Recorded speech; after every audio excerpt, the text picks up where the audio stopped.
Welcome everybody to this presentation on vaccinations for adults. This is a joint presentation prepared by both myself, Dr. Chris Michael, and my colleague, Dr. Despo Iorodiagonu. We are both GPs and we are presenting a presentation on vaccinations as part of European Public Health Week.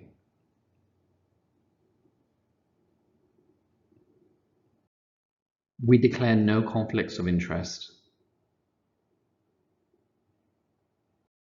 Just a little bit about vaccines. We can see that vaccines are effective. Here we have different charts for different conditions such as polio and the years in which we had polio. Introduction of the vaccination, you can see a big drop here. The same with Haemophilus influenza vaccination, the same with meningitis vaccination, the same with diphtheria vaccination, measles vaccination, whooping cough. We can all see a big decrease when vaccinations were introduced in terms of the numbers of patients who had problems. Here is another graph which shows how many of these diseases we had in the United States, for example.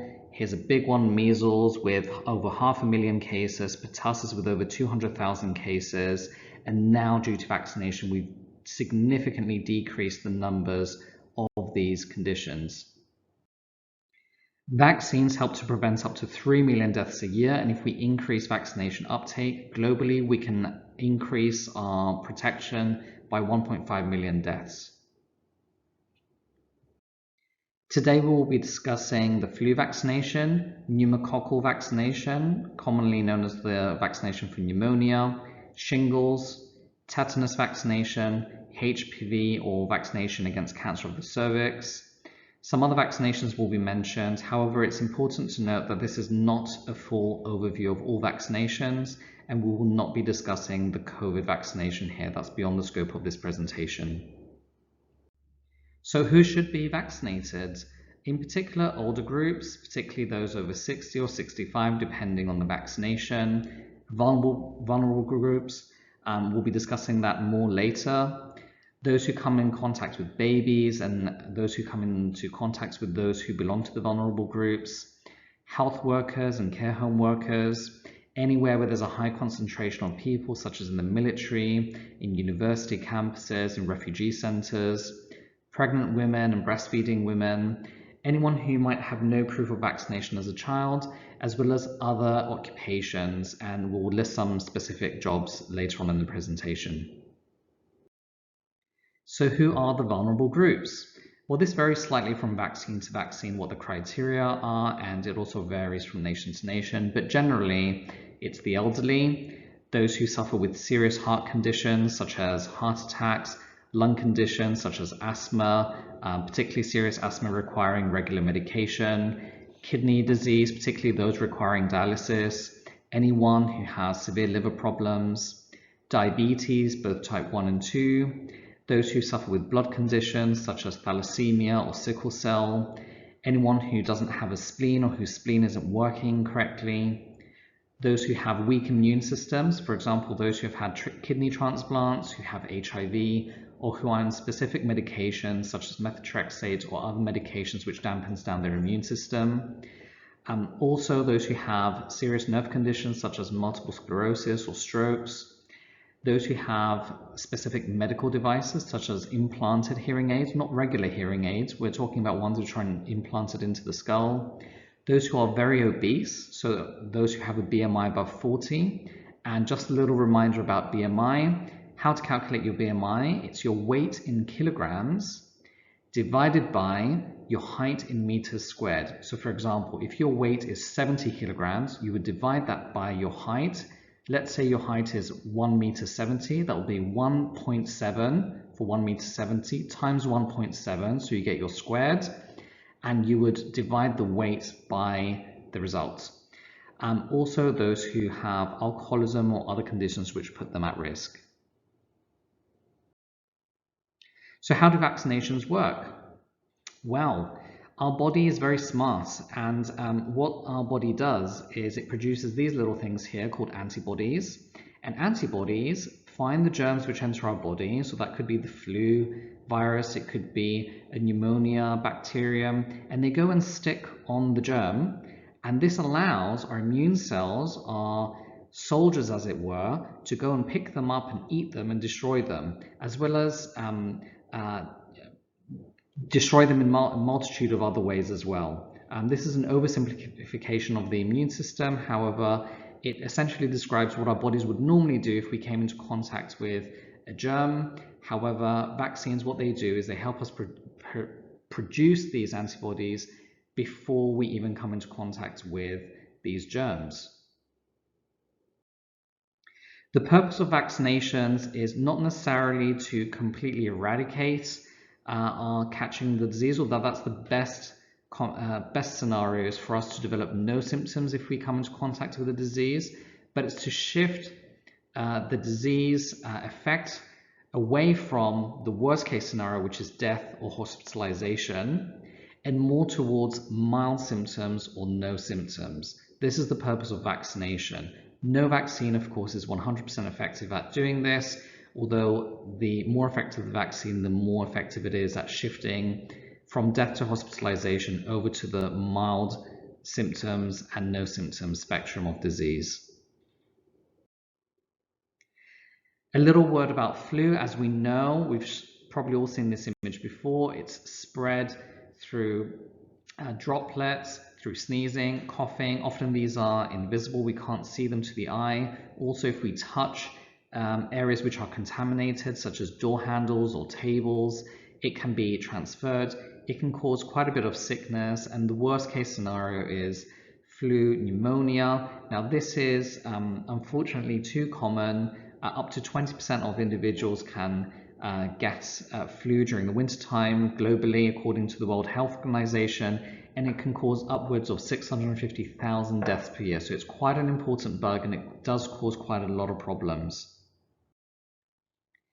In terms of when we tend to get the flu, it tends to be during the winter months. So we can see here towards the end of the year, so the final weeks of the year and then the beginning of the year. This is when we tend to get our flu season, and that's why we tend to start in the autumn when we're vaccinating to help build up our immunity levels before we get to this stage. So who needs vaccination for flu? And why do we need it each year? Well, unfortunately, there's loads of different types of flu, and they're generally carried by birds migrating, as well as also by people traveling from country to country. Each year, it might be different types or different strains of flu, and therefore, because there's different strains of flu, we need to have a yearly flu vaccination to protect us against the newer strains which are coming this year, because it is seasonal. The other thing is that the vaccination, the antibodies don't last as long as with some vaccinations and with some conditions, so therefore you need to repeat the vaccination yearly to be protected. So who's at risk? Those who are 65 plus, people who belong to the vulnerable groups, as we mentioned before, pregnant and breastfeeding women, both to protect themselves and baby, those who come into contact with babies under 6 months, or those who are carers of vulnerable groups, healthcare workers, so nurses, doctors, physiotherapists, etc., refugees and those who work in refugee centers, as well as people who work in specific jobs. For example, those who work with animals, such as vets, farmers, or people who work in abattoirs. The next vaccination we will cover is pneumococcus. Pneumococcus is a bacterium. There's loads and loads of different types. Unfortunately, as time goes by, it's developing resistance to antibiotics. As you know, bacteria respond to antibiotics, viruses don't, unfortunately. Here we've got a chest x-ray. This is the lung, and it should be nice and black because it's full of air. But when we have a pneumonia, it ends up filling with gunk and pus and mucus. And that can, as you can imagine, as the lung fills up with fluid, it affects our breathing, and this can be very dangerous and it can kill people. So pneumococcus doesn't just cause pneumonia. It also can cause meningitis, blood poisoning, amongst other serious infections. It is the commonest cause of pneumonia. Up to about 70% of pneumonias are caused by this bacterium, but it's not the only one. There's loads of different bacteria as well as viruses which can cause pneumonia. Of course, the most serious side effect of this is death, so it's really important that we protect those who are most vulnerable. Globally, it causes 1.6 million deaths, and unfortunately, about 300,000 of these are in children under the age of 5. This is particularly in areas where healthcare provision isn't as good and there is no vaccination. Pneumococcal vaccination is part of the childhood vaccination scheme. As we all know, prevention is better than cure, and immunization is the most effective way to prevent. So we would encourage people who are at risk to be vaccinated, particularly those who are young and elderly. Unfortunately, there's over 100 different types. We're going to go into that in a bit and why that's important. So this graphic is essentially demonstrating who's most at risk of pneumonia due to pneumococcus or other infections due to pneumococcus. So this is the number of cases by age group. So this is under 1, ages 1 to 4, and ages 65 plus. As you can see, the younger the patient is, so the under 5s, as well as the over 65s, these are the biggest groups who have problems with pneumococcus. So they're the ones who are going to become infected. They're the ones who are going to be more at risk of serious disease. And that's why we focus our vaccination on those. So it is part of the childhood vaccination scheme, and also valid for the elderly as well as vulnerable groups. So the other thing is, when do we tend to get pneumococcus? Similar to flu, it tends to be during the winter months, so January, February, March, and November, December is when we sort of see our uptake. So it's important to be aware of that. Now, when it comes to vaccination, we have 2 main vaccines. If you remember, we mentioned how there's loads of different types of pneumococcus, over 100 in fact. And this relates to what type of structure each bacterium has. So there's lots of different types, and you need to develop immunity to each one to protect yourself. Now, it's impossible to include 100 different types into a vaccine. So what scientists have done is they've picked the most common ones, which both cause infection but also cause serious disease. So these are the types of pneumococcus which are most likely to create you serious problems. They're the most likely ones to get you in hospital. They're the most likely ones to give you serious disease. So who should have these vaccinations? Well, if you're over 65, if you belong to a vulnerable group, for example, if you've got asthma, you don't have to be 65. You could be 25 with asthma and you could still have vaccination. And how does it work? What used to be that you would just have one vaccination, but now we've shown that there's 2 different types of vaccination, one which covers 13 different types and one which covers 23 different types. Now, studies have shown that if you have both of these, you tend to have better protection. So with the Prevnar, that's the name of the one which covers 13 different types, you only need 1 dose. However, with the Pneumovax, most people will need only 1 dose unless you belong to specific groups. So these specific groups are those who have severe immune suppression, so those who have got kidney transplants, etc., those who have HIV, serious kidney disease, spleen problems, and that's because those people who don't have a spleen because it was removed for whatever reason, or whose spleen doesn't work properly, can't develop antibodies and immunity as well. Those who have the hearing implants, the ones which are implanted into the skull, which we mentioned, as well as some rare cases of brain surgery where there's a connection between the brain and the outside world. So normally these are given 1 year apart. In these severe groups, they can be given sooner and they may need to be repeated. However, for most people, it will just be 1 dose of the 13 and 1 dose of the 23. Our next vaccine which we're going to cover is vaccination against shingles. So what is shingles? Shingles is a very nasty disease. It causes really bad, painful, burning, electrocuting rash, affects the skin on the body, usually on one side, can affect the face and go into the eye area. This is dangerous in terms of causing side effects such as blindness. However, it's actually quite common. So the CDC estimates, so CDC is the American body which regulates and looks at disease and epidemiology and advises doctors about who to vaccinate, etc. So they estimate that up to 1 in 3 people who have had chickenpox at some point in their life will develop shingles. Shingles, of course, is a reactivation of chickenpox. So if you've had chickenpox, you might be at risk of developing shingles. Now, in 1 in 5 people who do develop shingles, it's possible that you might end up with a very painful skin condition even after the rash goes away. So the rash might go away, however, your skin might be painful, it might be very sensitive, it might feel as if it's burning, and that's a condition which can continue for months up to even years afterwards. There are some medications which are used to treat it, but of course, as we mentioned before, prevention is better than cure. Now, rarely it can cause blindness, particularly if it affects the facial region. It can cause deafness, and even more rarely it can cause brain infections. If you do notice any symptoms of a rash developing or feeling as if you're having sort of an electrocution feeling on your face, or if the skin becomes very, very sensitive, it is important to see your doctor urgently, because if you start medication for this soon, we can prevent these side effects from happening. However, the best prevention, of course, is with the vaccination, and that's why shingles vaccination is recommended. So who is it recommended to? Those who are between 60 and 75 years old, they are the ones who are most likely to develop shingles. Unfortunately, while there are different types of vaccination available, only one type is available on Year C. So if you wanted to have this vaccination, you would request it from your GP.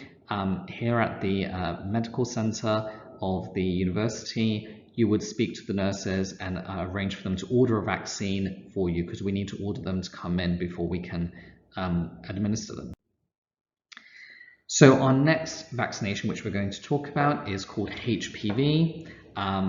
This is a very common virus. About 50% of people will develop it, or will catch it at some point, It's sexually transmitted. It can is famous for causing cancer of the cervix in women. So the cervix, if you remember, is the neck of the womb. More rarely, it can cause cancer of the penis in men. And again, more rarely, it can cause anal and throat cancers in both men and women, depending on sexual practices. Different types of HPV exist. There's certain types which cause cancer, and there's certain types which cause warts as well. So genital warts is another thing which can be caused by the HPV virus. Vaccination should ideally happen before sexual activity starts. So in teenage years, between 11 and 12 years old, is the current vaccination scheme in Cyprus. However, for those who aren't vaccinated, you can catch up between 18 and 26 years old. However, this unfortunately is not covered by ESC currently, though that may change in the future. There's two main vaccines for HPV. There's Cervarix, which covers mainly cancer. So if you remember, we said there's loads of different types of HPV virus, similar to Pneumococcus. This one covers the main types which cause cancer. However, Gardasil has 9 different types. This covers both cancer and warts. They're not 100%. As we said, no vaccination is 100%, but they significantly reduce your chances of getting both cervical cancer and warts. Not recommended during pregnancy, so if you have started a vaccination program or vaccination screen, because they are 3 doses each, you would wait until you've delivered before you continue to complete your vaccination schedule. Now, we decided to mention some other conditions here. So I think images illustrate these conditions a lot better than words. So tetanus is an awful infection which can cause the body to go into spasm. So unfortunately, we've got this poor baby here. You can see how its arms are completely tight, its back is arched back, it's in pain and suffering. This is tetanus, absolutely awful, and luckily we hardly ever see this anymore. This is diphtheria. So this poor child here has had their throat swell. It can cause membranes inside the mouth which can cut off the breathing. This can be deadly. It's a very, very nasty disease, and again, luckily, we very, very rarely see this. Polio, here we can see polio, a person who's had polio in the past. It has destroyed their leg muscles, they've been left disabled, and it can even cause paralysis of the breathing apparatus, so you can't breathe and you need to spend the rest of your life in an iron lung. Now, this is very, very rare, luckily, because of vaccination. But there used to be a time whereby patients before the iron lung would unfortunately pass away. When the iron lung was developed, there were whole wards of people who were on an iron lung. I suggest you YouTube videos for this. It's very, very interesting to see how medicine developed for this. And then after the vaccination, we were able to protect all of these individuals from these conditions, these very serious, very nasty conditions. So who should have the tetanus vaccine? Well, ideally it should be every 10 years. All ages should have it, so you can have your vaccination as a child in teenage years. You should have at least one repeat as an adult, which contains the diphtheria as well as the tetanus. You can get them both separately, but they tend to come together as a combined vaccination. People think, you know, rusty nails could be the cause, etc. Well, it's not necessarily just the rusty nail. It could come from all sorts of different areas, particularly found in soil. It's not the rust itself which is going to transfer the tetanus. So it's important to make sure when you were last vaccinated, and if it's been more than 10 years, it's a good idea to discuss this with your nurse or doctor, and they will be able to advise vaccination. Again, unfortunately, this isn't covered by ESC currently. Pregnancy is another big group. There's two main vaccinations which we need to do during pregnancy. The first one is flu. This can be done at any point during the pregnancy. It really depends on when you are pregnant. As we mentioned before, there's lots of different types of flu virus. The most common ones and most serious ones are put inside the vaccinations, which come out every year. So you would discuss that with your GP or your gynecologist and arrange for you to have a flu vaccination. The second one is whooping cough, also known as pertussis. This tends to come with the tetanus vaccination. It all comes as sort of a group vaccination with diphtheria, tetanus, and pertussis. Depending on who you speak to, whether it's UK, American, Greek, or Cypriot guidelines, it can be anywhere between the 16th to 27th week up to the 32nd or 36th week. You will have that discussion with your gynecologist and follow their advice. Now, if a woman is unvaccinated and decides that she wants to have a vaccination, of course she can, for example, while she's breastfeeding. And ideally, one should check that they have immunity to chickenpox and rubella before they get pregnant, because these are diseases which can seriously affect the baby and the mother. So you need to discuss this with your gynecologist before you get pregnant. A little reminder, breastfeeding does help transfer antibodies to the baby. And the more antibodies are transferred, the earlier you start the breastfeeding. Most antibodies are available in the breast milk as soon as breastfeeding starts. Now, sometimes women are afraid of giving the colostrum. Colostrum is the name for the first breast milk, which has a different color. That is actually the breast milk which has the most antibodies. So that's the one which the baby should have ideally, and hopefully you can continue that as much as you can. A little shout out to the Cyprus Breastfeeding Association. You can Google that. It provides a lot of advice for new mothers about how to breastfeed and helps them overcome common problems with breastfeeding if you so wish to choose to breastfeed your baby.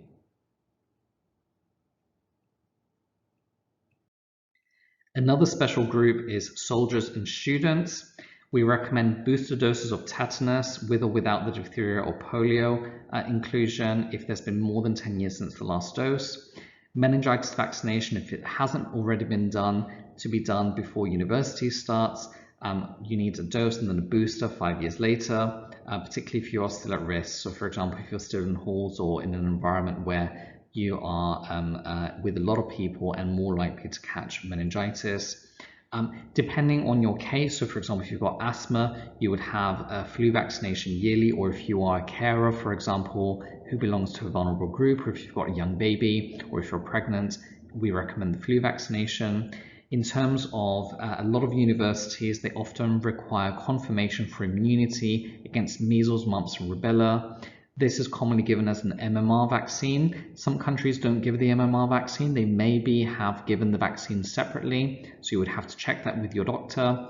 Chickenpox, you don't necessarily have to have been vaccinated for chickenpox. There is a chickenpox vaccine out now. However, previously it was evidence of having chickenpox that normally would be documented in your record as a child, as well as vaccinations against polio, and in certain cases against hepatitis B.